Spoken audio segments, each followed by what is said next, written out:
Hello, Boris Pravisham here. Welcome back to the Nidd server. I have built some stuff. I'm not sure about that door yet. Let's open it first. I liked the idea to start with, but it looks a little off. I think I could maybe add a little bit more of a flare to the edge. I've had to stagger them so that they don't run into each other when they open. So I've got a timer. Oh no. Right, I thought I had tested this. Oh, that's right, I added another layer. Well, it seemed to have got through all right. there weren't any explosions. Why did that save? This is a dedicated server. Now there's saving like that? It's been a week. I haven't played. Is that really how dedicated servers save now? You can tell I have literally just open this game and then click record.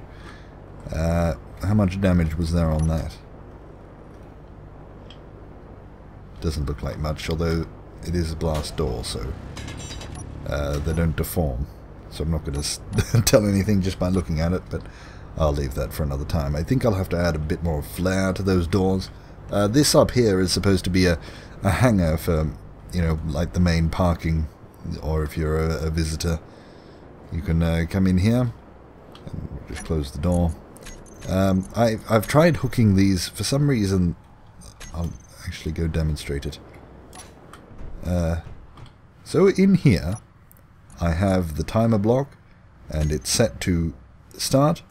That's the timer block that triggers the door on the right from this perspective, and then that triggers the door on the left after a few seconds.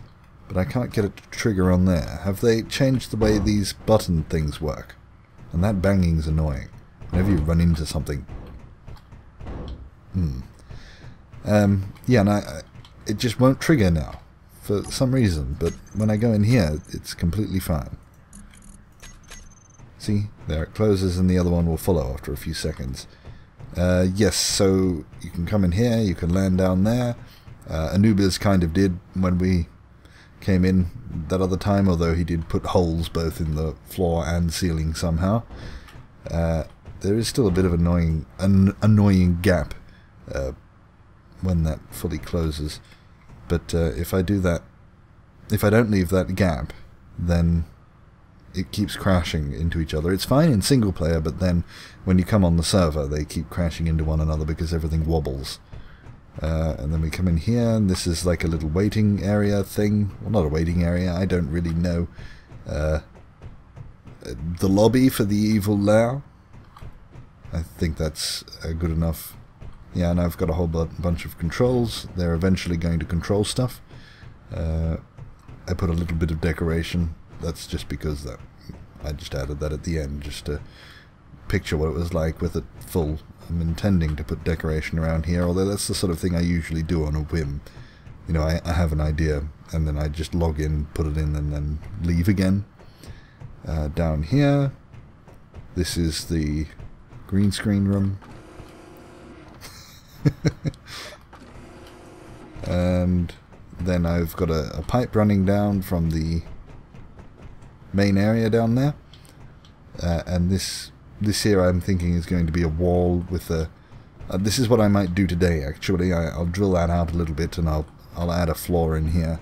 It's going to be like a balcony to look down on the rest of the stuff down here. And then we can look up there. And this is the main hall. I just tried out a new design and I quite liked that, so... I think, like, imagine this with a roof around, and I'm thinking this area can be sort of curved around, and yeah, maybe about where this is. So maybe it'll follow that line, and then there can be either like a platform here to look down over that. I think that's going to be more like a shipyard, maybe. I can put some stuff like that on there. That's a big a lift there for ships. Not that that sort of thing works, but we're just imagining. And that's the main conveyor tube, that sort of the main artery of the base, and that leads into this.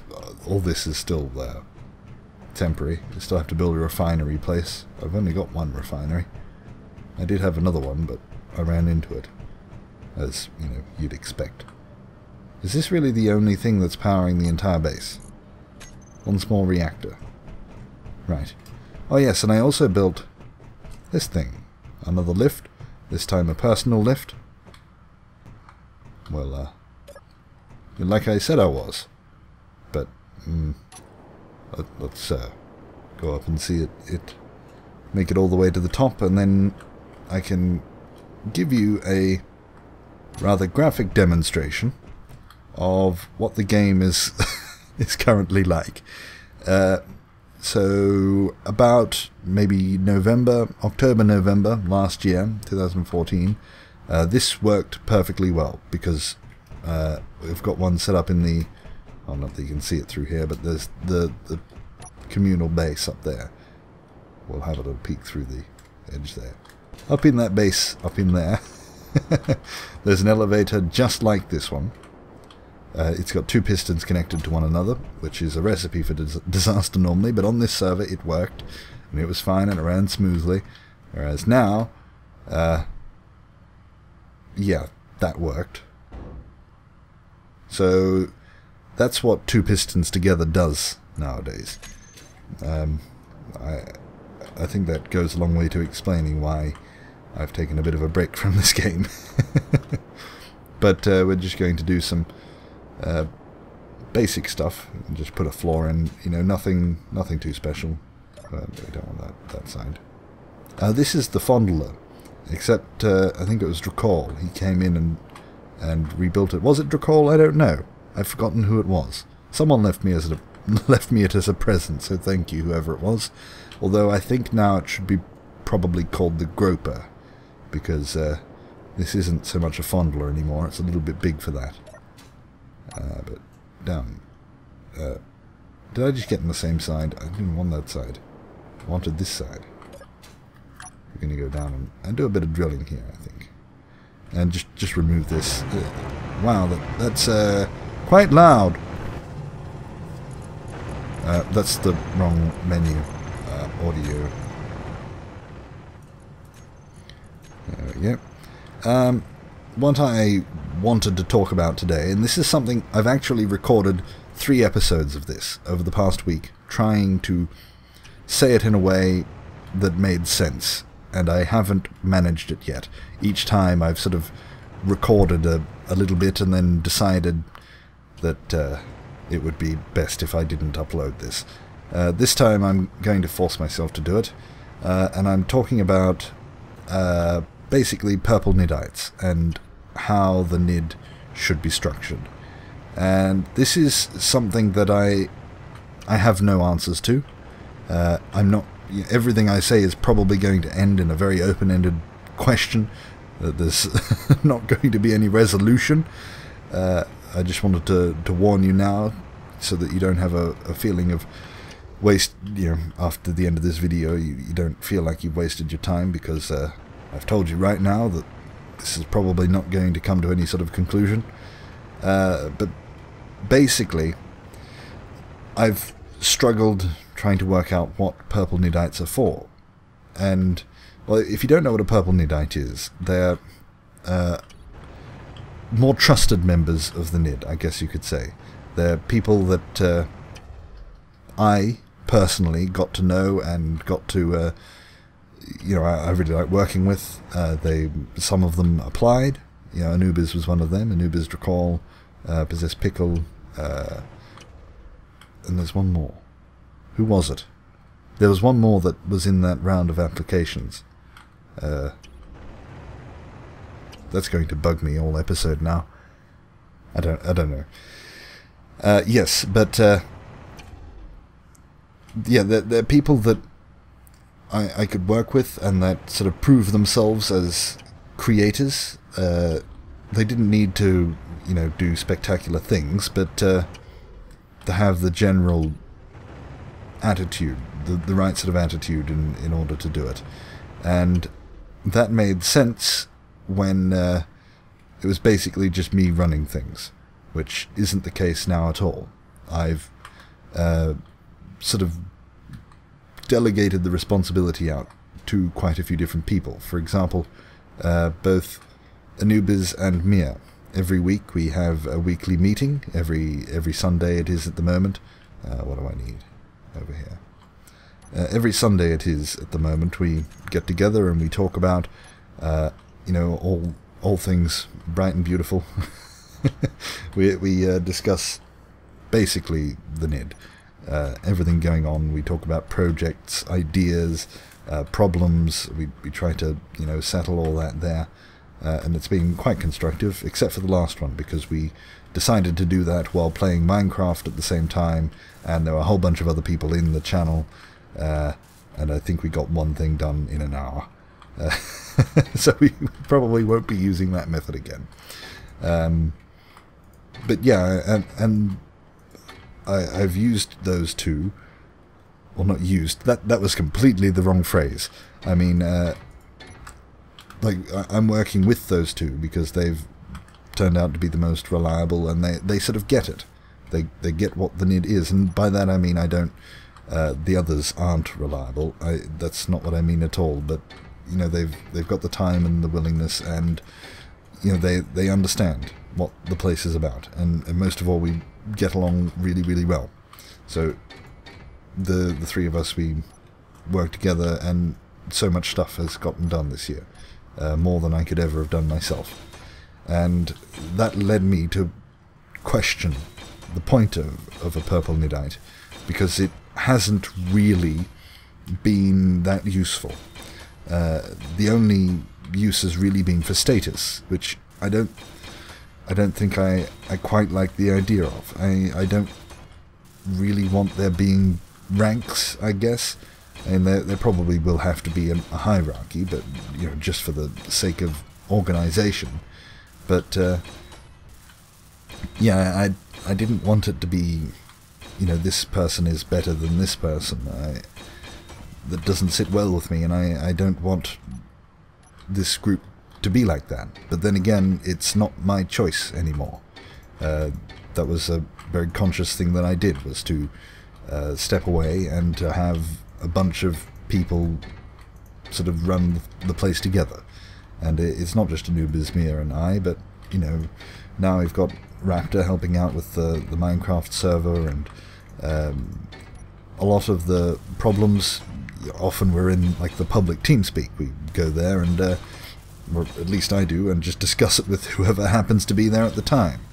That should be just on a side note, when it comes to the TeamSpeak, and this isn't related to any particular event or any particular person, it's probably a good idea if you leave, I guess you could say, technical comments and questions are a different thing, but if it's to do with, say, the running of a server, or an idea you had, that sort of thing, it's probably best to go to the forums to do that kind of thing.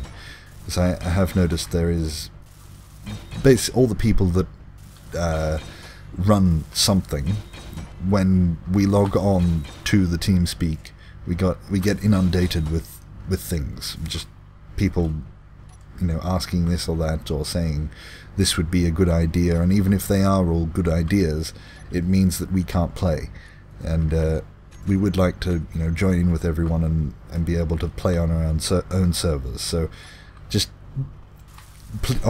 purely from a polite perspective, if you wouldn't mind keeping that sort of thing to the forums rather than asking it of us when we're trying to play a game. I know Mia, for example, has had, you know, not been able to log on to the TeamSpeak for fear of having to answer questions, or when I say answer questions, I don't mean, you know, how do I log on, or I'm having this problem, can you help me? That's okay, of course, but yeah, I think you get what I mean. I don't want to labour the point. Yeah, so I was wondering how we should organise it so that, I mean, you can tell I have no idea what I'm talking about, and I don't really feel comfortable talking about this.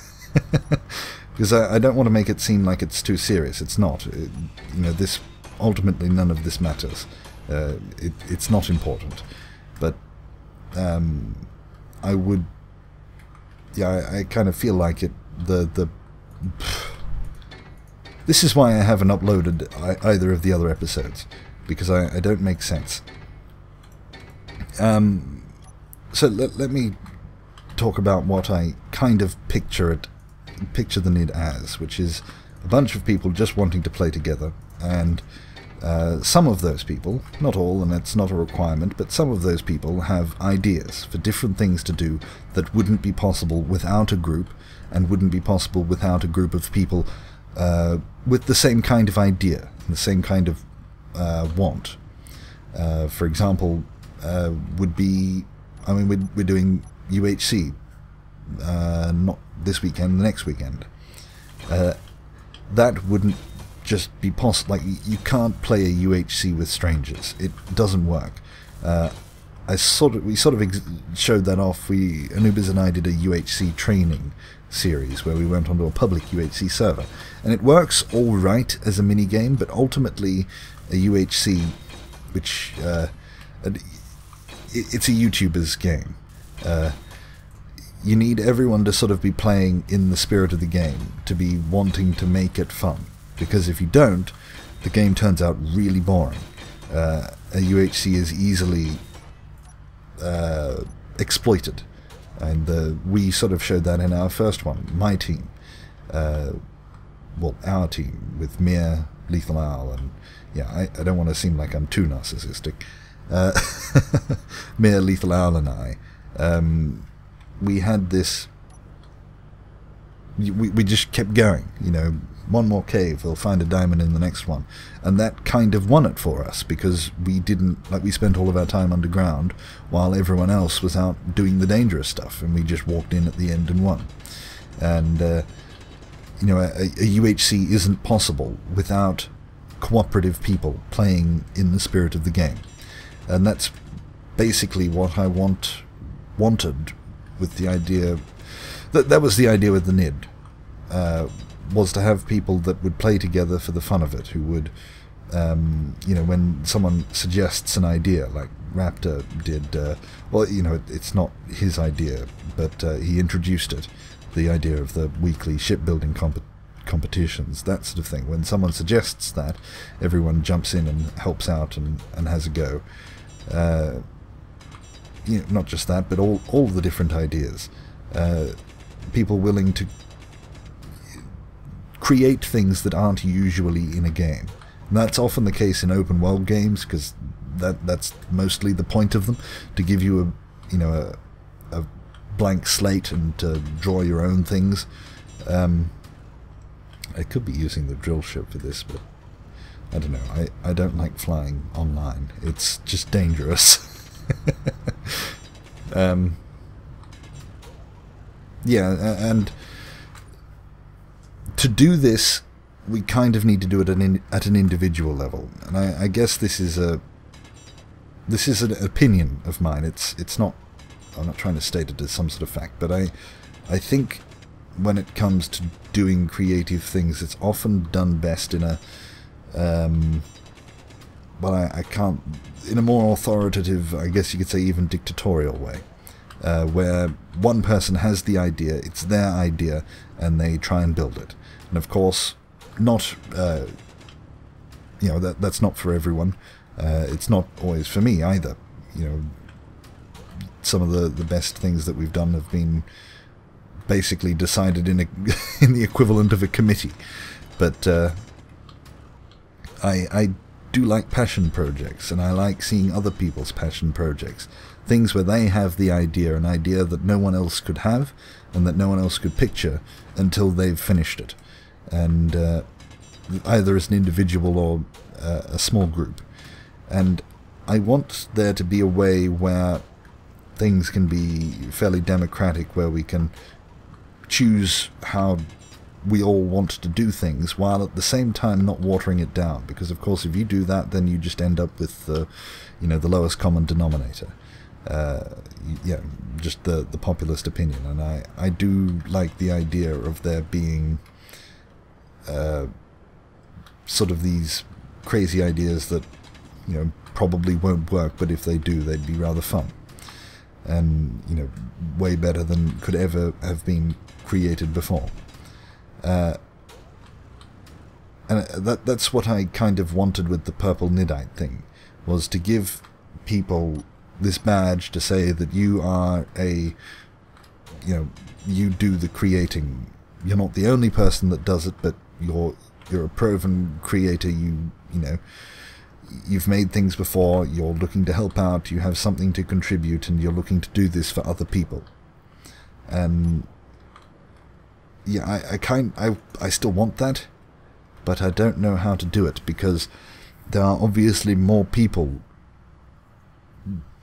because I can't just make everyone that, and it's not just me either. The way that I've kind of been working it as far as Purple Niddites go, just if you wanted to know, is that if there are... everyone has veto power, basically. If any single one Purple Niddite doesn't agree with the decision to bring someone else in, then we don't. It has to be unanimous.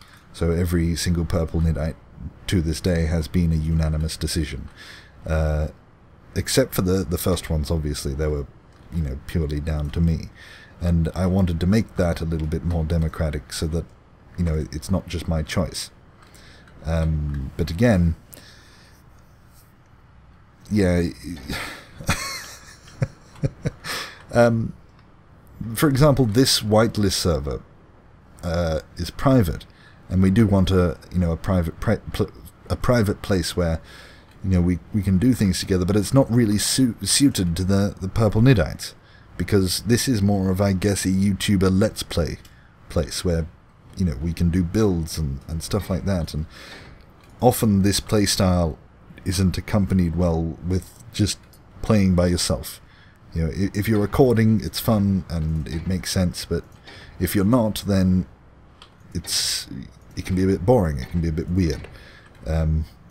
Some people like it, but yeah, and so this is more of a, I guess you could say, a Let's Play server, more than more than a place for Purple Niddites. You can see the conundrums that I'm having, that things just don't really work out, and I don't want a few people to just hog all the recognition, and I don't want, because there are a whole bunch of people that aren't Purple Niddites, but probably could be. But if I made every single one, like if I made, or when I say I made, I mean I suggested to the group. If I suggested them all, then if any one of them became a Purple Niddite, then surely all of them must be, because they're all as worthy as one another. But then if we just start giving it out to everyone, it kind of reduces the point of it. It devalues it. It needs to be a smaller group of very trusted people who do put the effort in, that follow through on their word. When they have an idea, they build it.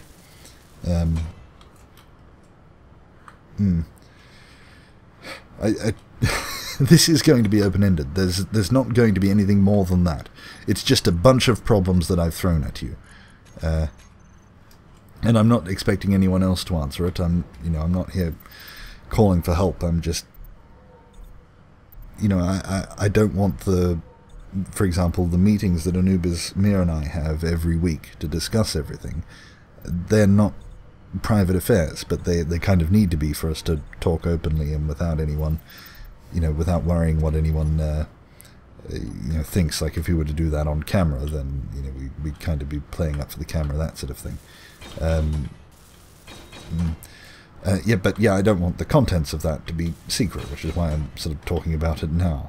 I'm not going to make all of these. I'm intending on doing more of these back on this whitelist server. Again, more of these episodes, but I'm not going to make them all just about the Nidd or about YouTube or anything like that. I kind of don't want to upload this one now either. I'm going to, but I have a feeling I've made myself sound like a bit of a dick, which isn't intentional. It's just that I'm confused, and I don't know how to order things, and how about we just finish welding this thing, and we'll call it an end. Yes, we've also opened, and this, I don't know if this episode is going up before or after the Nidd Weekly, but which Mia is doing now. But yeah, we've got a collaborative channel now called the Nidd, which is owned by none of us and run for all of us. It's any money, not that it's going to make any money, but you know, I thought it's best to say this straight up, just in case, you know, for some reason it does. Yeah, any money made by it goes to the group thing, like for group costs, like the servers. Yeah, anything there is sort of a donation to the group. For example, the Nidd Weekly, which is going to be uploaded there because it's going to be a collaborative project. So there's an entirely new channel for that, because we couldn't think of any other way other than, you know, putting it on one person's channel this time and one person's channel the next, and that sort of, that, you know, that didn't make sense. Also didn't make sense for somebody like Mia, who doesn't YouTube and doesn't have any plans to. He just wants to contribute contribute on a few videos like the Nidd Weekly. So there is a new channel if you wanted to follow that one. It's not going to be, you know, new stuff every single day, especially to start with. There's just going to probably be one video a week, which is the Nidd Weekly. If that's even weekly, I don't know what Mia's made it. Maybe that's fortnightly now. But yeah, there's a new channel if you want to see new stuff. I do have a couple of plans for collaborative things. I'm not going to say anything about them in case they don't work. But yeah, there's a new channel. I was about to say I hope you've enjoyed this episode, but I don't think there really is a way you could have. I hope you've enjoyed discovering all my problems, but thank you for watching regardless. Goodbye.